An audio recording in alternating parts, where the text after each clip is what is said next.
여러분, 친아들을 죽인 그 살인범을 용서한, 그래서 양아들로 삼은 이 손영원 목사님의 일화를 기억하고 계십니까? 이 광복 후에 좌익과 우익으로 나누어 대립하던 이 전남 순천에서 이 반란군에 의해 손영원 목사님의 두 아들은 예수님을 믿는다는 이유로 반란군에 체포되어 이 사형을 받게 됩니다.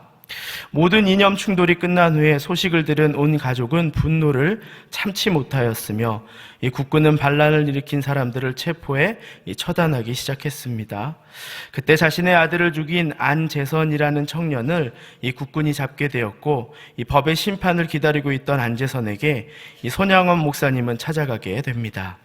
이 손양원 목사님은 자신의 아들을 체포하고 살해한 이 안재선을 만나 이 살인죄로 사형을 앞둔 안재선에게 이런 말을 했다고 합니다. 너의 과거의 죄는 기억 안 할 테니 하나님 앞에 잘못을 뉘우치고 예수를 믿어 훌륭한 일꾼이 되어다오. 내 죽은 두 아들이 할 일을 내가 대신해야 한다라고 말을 하셨답니다. 그렇게 손영원 목사님은 자신의 친아들을 죽인 살인범을 이 양아들로 삼았다라고 말을 합니다. 사형을 면한 안재선은 이 감사한 마음, 미안함, 죄송함 등 이 복잡한 감정을 느끼고 눈물을 펑펑 쏟을 뿐 아무 말도 하지 못했다라고 말합니다. 이 손양원 목사님은 처음에 이 사랑하는 두 아들이 앉았던 식탁에 살인범을 앉히고 밥을 먹을 때 입안에는 밥이 아닌 모래알이 삼켜지는 듯 했다고 그의 심정을 고백했다라고 말을 합니다. 하지만 손양원 목사님은 결국 살인범을 용서하고 아들로 삼았으며 안재선도 자신의 행동을 뉘우치고 진심으로 손양원 목사님을 아버지로 따랐다라고 말을 합니다.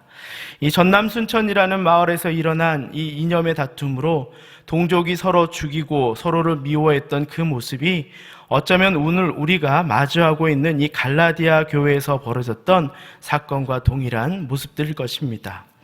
복음으로 하나 되어 믿음 안에 한 형제로 지냈던 이 갈라디아 교인들이 일순간 율법주의를 가장한 이 기생충과 같은 이단들로 인해 그들은 서로를 미워하고 증오하는 관계가 되어 버렸다라는 것입니다.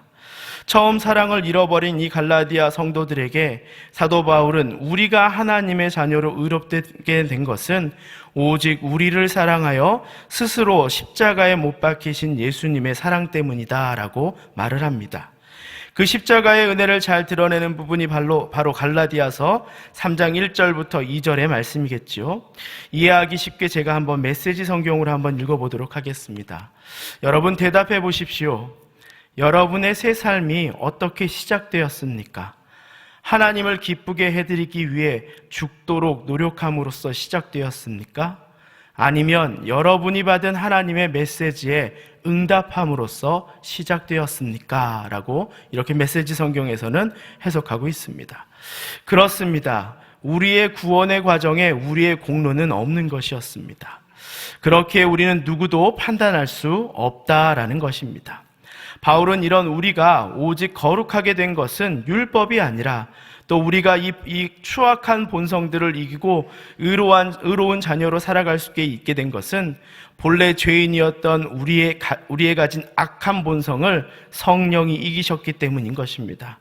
하나님의 성품으로 덧입어 성령의 열매를 우리 삶에 맺을 수 있게 된 것은 오직 성령의 은혜 때문이다라고 말을 하는 것입니다.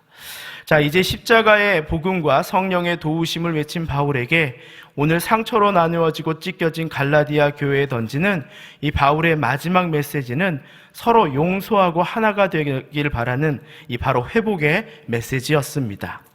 이 서로에 대한 비난과 상처로 누군가 떠나지 않으면 회복될 수 없는 이 갈라디아 교회가 다시 하나가 되길 바라는 마음으로 이 사도 바울은 형제들아 라는 단어로 본문을 시작하고 있는 것입니다. 이 형제들아 라는 말은 이방인 그리스도인 형제들과 또 유대인 그리스도인 형제들 모두에게 울림이 있는 단어였을 것입니다. 복음으로 한 형제인 이방인 그리스도인들과 또 혈통으로 한 핏줄을 가진 유대인 그리스도인들 모두에게 그들을 품는 단어가 바로 이 형제들아 라는 단어였기 때문입니다. 이 바울은 그래서 1장에 이렇게 고백하는 것입니다. 형제들아, 사람이 만일 무슨 범죄한 일이 드러나거든 신령한 너희는 온유한 심령으로 그러한 자를 바로잡고 너 자신을 살펴보아 너도 시험을 받을까 조심하라 라고 말합니다.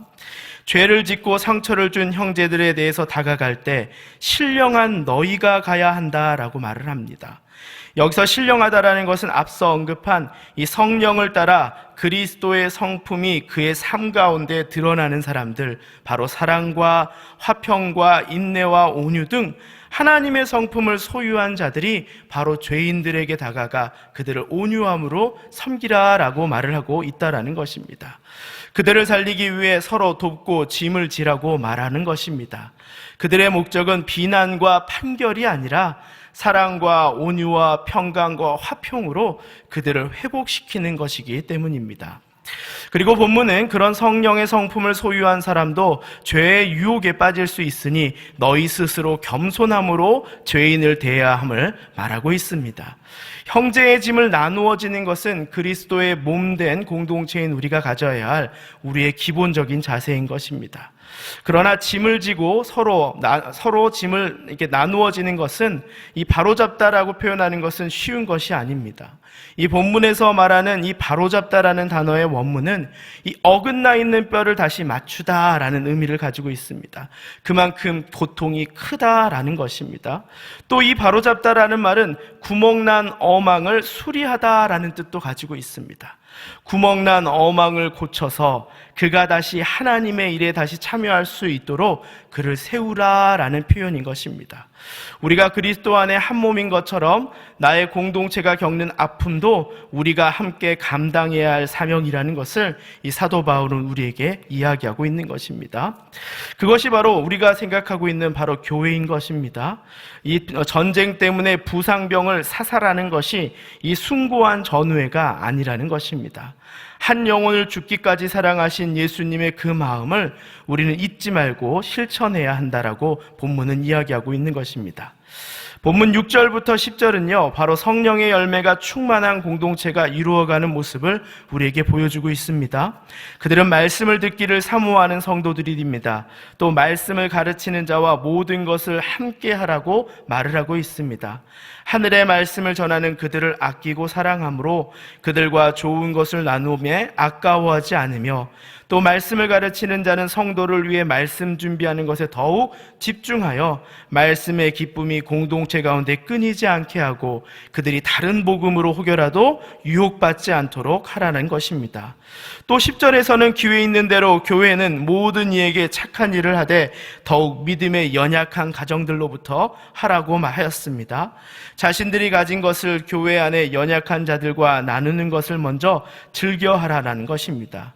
이것이 바로 성령을 따라 사는 사람, 또 삶 가운데 성령의 열매가 맺힌 공동체의 모습을 우리에게 보여주고 있는 것입니다. 이 바울은 마지막까지 육체의 것을 심는 자들을 경고합니다. 오직 성령을 위하여 심는 자만이 하나님의 영생의 자리에 온다고 말하며 육체의 욕심을 경계하고 있습니다. 그렇게 말하기를 스스로 속이지 말아라. 하나님은 업신여김을 받지 아니하시나니 사람이 무엇으로 심든지 그대로 거두리라. 자기의 육체를 위하여 심는 자는 육체로부터 썩어질 것을 거두고 성령을 위하여 심는 자는 성령으로부터 영생을 거둔다라고 말합니다. 이 사도와 성도를 거짓으로 속였던 이 아나니아와 삽비라가 이 베드로에게 질책을 들었던 말의 경고를 잊지 말아야 합니다. 내가 성령을 속이고 사람에게 거짓말한 것이 아니요 너가 하나님에게 거짓말을 하였다라고 말했습니다. 이 사람은 속일 수 있으나 하나님은 속일 수 없다는 경고를 우리는 잊지 말아야 할 것입니다. 내 노력이 아니라 오직 성령의 능력을 의지하며 살아갈 때 우리가 그 길을 갈 수 있다라는 것입니다. 오직 십자가의 사랑을 가슴에 품고 나의 나됨을 성령의 인도에 따라 하루하루 살아가는 우리에게 이 사도 바울은 마지막 권면을 우리에게 들려주며 이 약속의 말씀이 우리 삶 가운데 이루어지기를 바라고 있습니다. 그것이 바로 이 말씀이죠. 우리가 선을 행하되 낙심하지 말지니 포기하지 아니하면 때가 이름에 거두리라. 너희가 성령을 따라 사는 삶을 포기하지 말고 그 때를 이루시는 그 하나님을 믿고 의지하며 나아가라 라고 이야기하는 것입니다. 우리는 이 갈라디아서를 통해서 육체의 욕심, 곧 내가 주인 되고 나를 자랑하는 인생을 따라 사는 내가 아니라 이제는 성령을 의지하며 성령 앞에 굴복하며 또 인생 가운데 성령님께서 만들어주시는 성령의 열매로 사는 나와 그리고 생명이 있는 공동체가 내 주위에 넘치기를 소망하며 살아가는 동산교회 공동체가 되기를 축복합니다. 이 시간 한번 기도하겠습니다. 하나님, 우리가 긍휼한 마음과 사랑의 마음을 가진 사명을 따르는 자, 서로의 짐을 나누어지는 생명의 공동체가 되게 하여 주시고 성령의 열매로 매일매일 살아가는, 그래서 그리스도의 향기를 드러내는 나와 공동체가 되게 해달라고 기도합니다.